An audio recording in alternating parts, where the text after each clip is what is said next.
सो आज हम बेसिकली पढ़ेंगे अपनी कंडीशंस को और देखेंगे कि एक पर्टिकुलर कंडीशन या कंडीशंस को इफ एल्स स्टेटमेंट की हेल्प से कैसे सॉल्व किया जाता है। तो without further ado let's get started.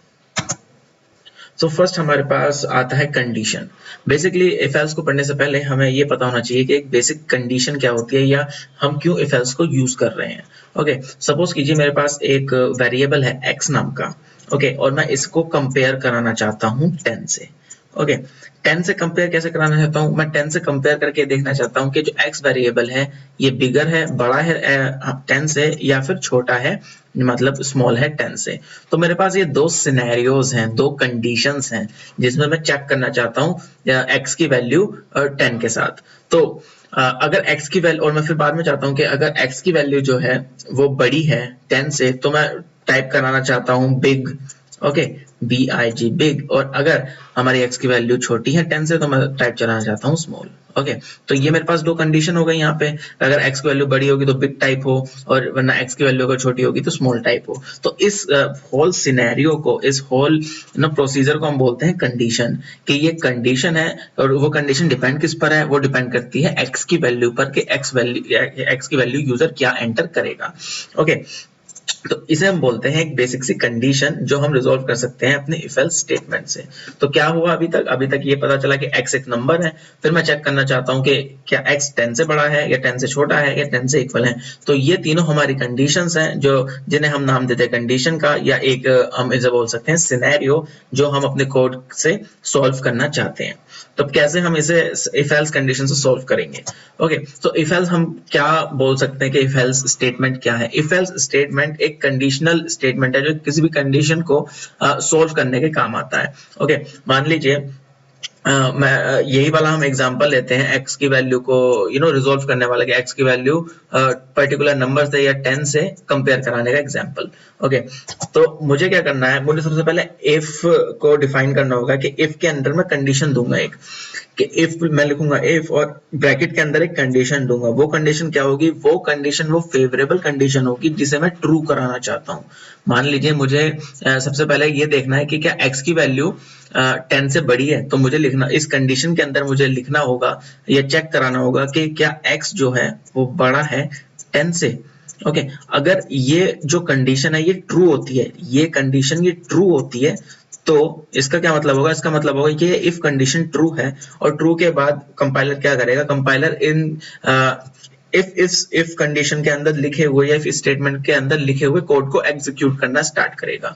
ठीक है, तो मैं जितने चाहूं उतने कोड लिख सकता हूं एक इफ कंडीशन के अंदर, लेकिन बेसिकली मुझे क्या प्रिंट कराना है? मुझे प्रिंट कराना है एक सिंपल सा स्टेटमेंट। ओके, तो यहाँ पर जो ये एग्जीक्यूशन है ये सिर्फ हमारी कंडीशन 1 का हो रहा है, और मैं इसमें डिफाइन कर रहा हूँ operation to be performed for condition 1। Okay, जो भी इफ स्टेटमेंट के ब्रैकेट के अंदर लिखा होता है उसे हम बोलते हैं कंडीशन।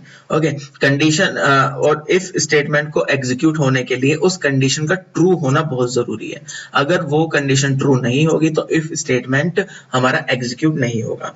ठीक, कंडीशन ट्रू हो गई। ट्रू होने के बाद हमने कर्ली ब्रेसेस स्टार्ट करे। कर्ली ब्रेसेस स्टार्ट करने के बाद जो भी मुझे ऑपरेशन, अपना टास्क या फिर कोड लिखना है, मैं वो कोड लिखूंगा और मैं कर्ली ब्रेसेस को बंद कर दूंगा। तो यहां तक मेरी इफ कंडीशन पूरी होती है।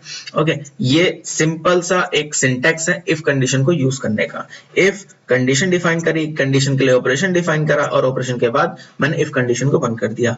अब बारी आती है एल्स कंडीशन की। फिर एल्स कंडीशन के लिए, क्योंकि हम सिर्फ दो कंडीशन का सिनेरियो समझ रहे हैं इस वक्त, सिंपल सा एक लॉजिक समझ रहे हैं, तो मुझे इफ में, एल्स में कोई भी कंडीशन देने की जरूरत नहीं है। मैं एल्स लिखूंगा और डायरेक्टली यहाँ पर ऑपरेशन लिख दूंगा या फिर अपना कोड लिख दूंगा जो कि मैं एग्जीक्यूट कराना चाहता हूँ कंडीशन 2 के लिए।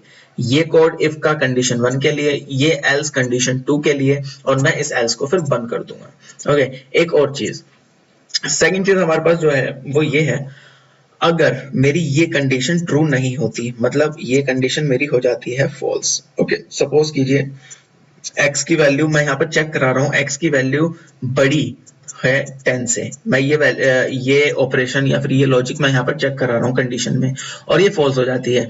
जो यूजर एंटर करता है वो एंटर करता है 2, और जबकि 2 जो है वो छोटा है 10 से।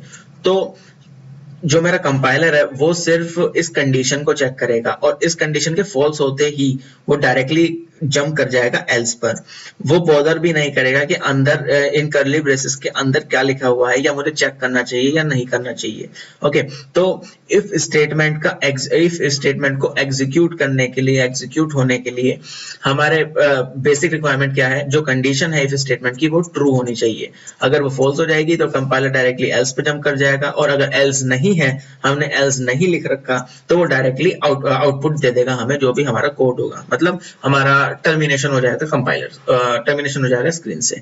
ओके, तो ये एक बेसिक सिंटैक्स है कैसे हम इफ एल्स कंडीशन को यूज करते हैं दो बेसिक कंडीशंस के लिए। ओके, नेक्स्ट हमारे पास एक सिंपल सा लॉजिक है का नंबर को अपने कंपेयर कराने का, कि हमने समझ लिया इफ एल्स का यूज क्या होता है, लेकिन अब कैसे इंप्लीमेंट होगा इसका, मतलब हम एक एग्जांपल के थ्रू इसके समझेंगे कि कैसे हम इसको इंप्लीमेंट कर सकते हैं।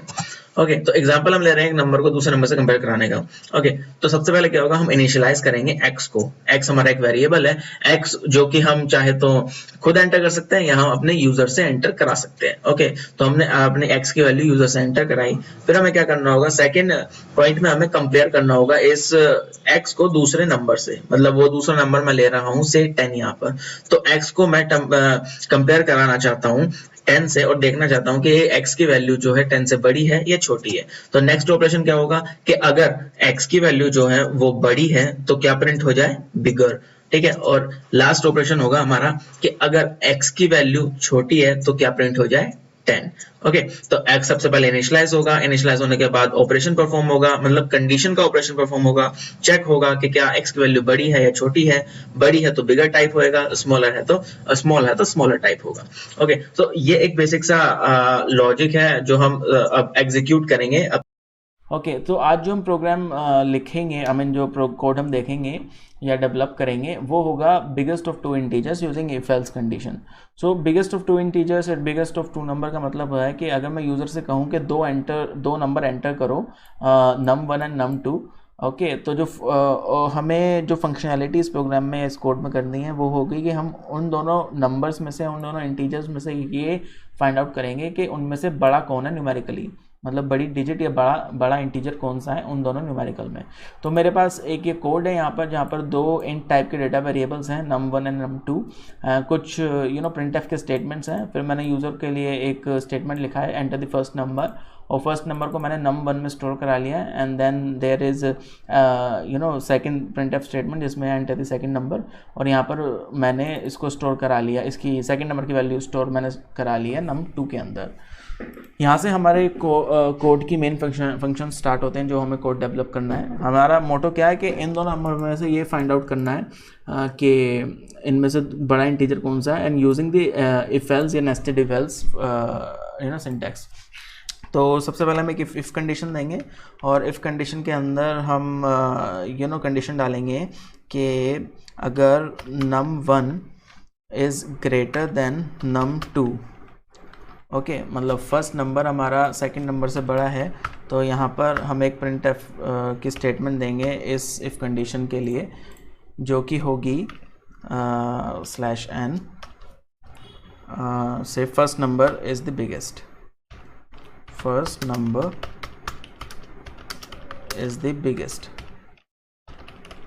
ऑलराइट, सो ये हमारी कंडीशन होगी इस इफ़ स्टेटमेंट के लिए, जो बेसिकली कह रही है अगर फर्स्ट इंटीजर हमारा सेकंड नंबर इंटीजर से बड़ा है तो first number is biggest, and then हमें एक एल्स इफ़ की कंडीशन देनी होगी। एल्स इफ़ की कंडीशन में भी हम सेम ही कंडीशन देंगे, बस हमारा ऑपरेटर चेंज हो जाएगा। यहाँ पर ग्रेटर देन की जगह इस बार हमें लेस देन का यूज़ करना होगा, एंड इसके अंदर भी हमको सेम ही printf का स्टेटमेंट एक प्रिंट करना होगा। मैंने यहाँ पर लाइन नहीं बंद करी है, या सेमीकोलन। ऑलराइट, कंट्रोल V, यहाँ पर भी लाइन बंद, एंड यहाँ पर हमें फर्स्ट, क्योंकि फर्स्ट नंबर यहाँ पर बड़ा है हमारा फर्स्ट इफ कंडीशन में, तो एल्स इफ कंडीशन में यहाँ पर सेकंड नंबर बड़ा होगा हमारा, तो इसी चीज़ को मैं printf के स्टेटमेंट में लिख दूँगा। here is second number is the biggest, and then हमारी आएगी लास्ट कंडीशन जो कि एक else कंडीशन होगी, जिसमें बेसिकली मुझे कोई भी चीज़ चेक कराने की ज़रूरत नहीं है, मैं डायरेक्टली यहाँ पर अपना printf का स्टेटमेंट दे सकता हूँ, और यहाँ पर मैं प्रिंट कराऊँगा numbers are equal,